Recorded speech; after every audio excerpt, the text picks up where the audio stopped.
Hey guys, welcome to Moose's Machinery. This is a little bit of an introduction on how we drill out um, busted off screws that are stuck flush. Now, I think I'm not going to use this because this would require some wonky fixturing getting this guy. So what I'm going to do is I'm just going to drill another quarter 20 hole off a distance from this. And basically, guys, I want to be clear. There's no guarantee that you'll ever not damage the threads. Now, hopefully you don't. And there's a couple of ways to do this. What I really like to do, and this is my preferred method, if there's a counter bore, or chamfer, I should say, is just use this edge finder here and basically move the mill around like an Etch-a-Sketch until you can't feel any offset. That'll get you within probably 3 to 5 thousandths of an inch. It works well enough. It works actually pretty well down to a 6x48. What I prefer to do on these, and what works well if the screw, and this works, sorry, this method works if the screw is softer than the parent material. It doesn't work if the parent material is softer than the screw. Is I'll drill it out. I'll take a pick to try and peel as much of the thread out of the top, and then I'll just run a tap in. The tap is just going to follow the existing threads. It will cut them oversized somewhat, but it really hasn't caused an issue in my applications yet. Another tool you may need for blind holes is what's called a bottoming drill. It's You see in profile how it's basically 90 degrees here. It's not truly 90 degrees. I think they're usually like 2 to 5 degrees, but this will cut a flat bottom fairly well. I find it to be a requirement in blind holes.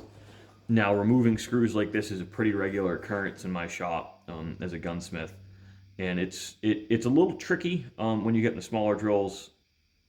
Usually, what happens is I wind up billing the customer for between an hour and a half and 2 hours, just because of the setup time. You have to strip the firearm down, you have to reassemble the firearm, and there's a lot of care involved, and it will physically be on the machine for about an hour. Just because you want to have the receiver trimmed in your x-axis and ideally in your y-axis. Now, on a lot of receivers, fixturing is a lot easier, especially bolt actions. I have some dedicated fixtures for them, which are seriously, guys, stone simple. V-blocks will work on a round bottom Remington 700 receiver. You just have to align the bolt lug raceways are the bottom of those is parallel to the scope screw mounts. It's a little hard to explain, but it's more, if you know what I'm talking, what the lug raceways are, it makes a lot of sense. Flat bottom receivers like a Mauser are really easy because you can generally infer that the flat bottom of the receiver is perpendicular to the screw holes. That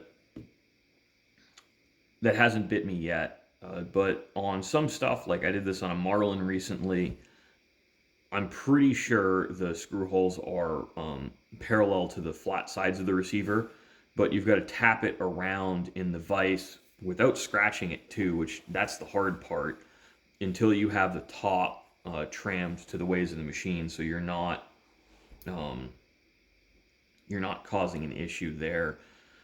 So I think what we're going to do as a demonstration is I'm going to drill and tap another guy about an inch away. We're not going to do a short blind hole. I'm going to break a screw off in it. Well, I'll probably just cut it off like they do in those Chinese videos. Then I'll show you how on a mill I can use an end mill to cut the top flush, or not flush, but at least square. And we're going to spot drill and just peck that guy down. And with I'm probably going to go straight to a number 7 or a number 8 drill. Number 7 is your standard for quarter 20. I might go number 8 knowing it's going to wobble, but we'll put a good spot in there and we peck, short pecks, until we get that most of the screw out, and then just seriously sit there with a pick, get as much of the remains out as we possibly can, and then we will run a tap in there.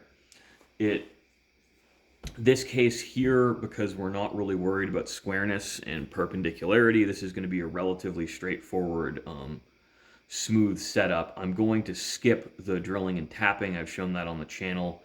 I will show this, and I'm probably going to skip squaring it off, because you could do that with a file and it's on a milling machine. I'm just going to go like this with an end mill, probably in one pass.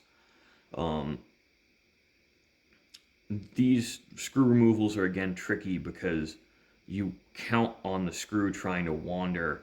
And in my shop, the only thing I have in quarter 20 is grade 8, so it's going to be harder than the parent material. So the screw is going to naturally want to leave that parent material. So if you have stub length drills, that's ideal. And we're going to put a really nice, aggressive center drill on this guy. What I might actually do is use a carbide center drill and go as far as I dare, and actually go below flush on the screw. We'll play it by ear. There's not going to be a lot of detailed description in my follow-up video with this, which is why we're doing a benchtop explanation. It's kind of going to be a follow along as you go type of dealio. All right, so thanks for watching, guys. I hope this gives you an explanation, and we'll link in my description my follow-on video with this, just because there are pairs. It's making them two videos really is just easier from an editing perspective.